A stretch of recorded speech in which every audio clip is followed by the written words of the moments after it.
जय माता दी। आज है नवरात्रि का छठा दिन।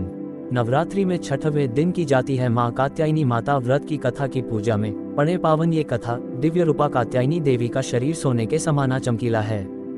चार भुजाधारी माँ कात्यायनी सिंह पर सवार हैं। अपने एक हाथ में तलवार और दूसरे में अपना प्रिय पुष्प कमल लिए हुए हैं। अन्य दो हाथ वरमुद्रा और अभय मुद्रा में हैं। इनका वाहन सिंह है। देवी कात्यायनी के नाम और जन्म से जुड़ी एक कथा प्रसिद्ध है। एक कथा के अनुसार एक वन में कत नाम के एक महर्षि थे। उनका एक पुत्र था जिसका नाम कात्य रखा गया। इसके पश्चात कात्य गोत्र में महर्षि कात्यायन ने जन्म लिया। उनकी कोई संतान नहीं थी। माँ भगवती को पुत्री के रूप में पाने की इच्छा रखते हुए उन्होंने पराम्बा की कठोर तपस्या की। महर्षि कात्यायन की तपस्या से प्रसन्न होकर देवी ने उन्हें पुत्री का वरदान दिया। कुछ समय बीतने के बाद राक्षस महिषासुर का अत्याचार अत्यधिक बढ़ गया। तब त्रिदेवों के तेज से एक कन्या ने जन्म लिया और उसका वध कर दिया।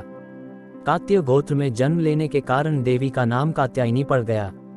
माँ कात्यायनी कथा। पौराणिक कथा के अनुसार महर्षि कात्यायन ने माँ आदिशक्ति की घोर तपस्या की थी।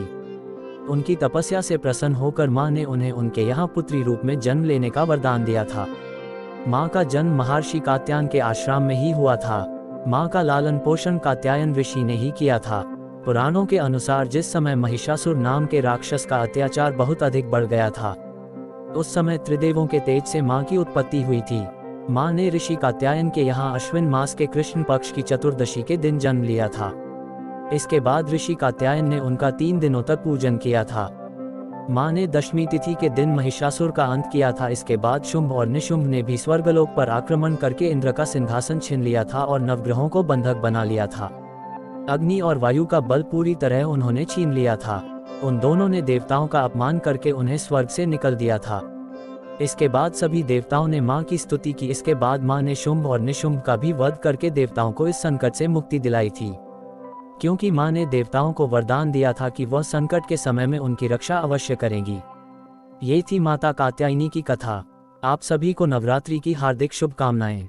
माता के आशीर्वाद आप सभी पर बने रहे। जय माता दी।